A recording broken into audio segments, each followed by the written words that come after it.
Hey everyone, welcome back to Lovers of Good Health. Let's talk about sleep, specifically, the habits that might be ruining it. If you're waking up tired, there's a good chance one of these 5 sleep killers is to blame. Let's dive in so you can start getting the rest you deserve.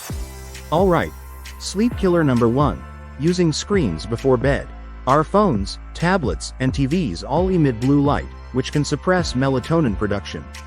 Melatonin is our body's natural sleep hormone, and when it's reduced, our brains think it's still daytime, making it harder to fall asleep.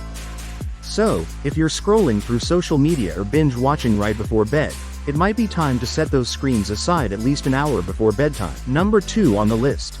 Eating heavy meals late at night. It might seem harmless, but eating a big meal before bed can actually disrupt your sleep.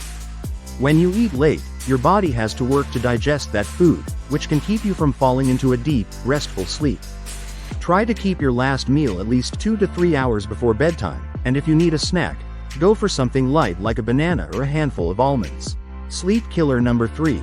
Drinking caffeine in the afternoon. Caffeine can stay in your system for 6 to 8 hours or even longer, so if you're having that afternoon coffee, it could still be affecting you at night.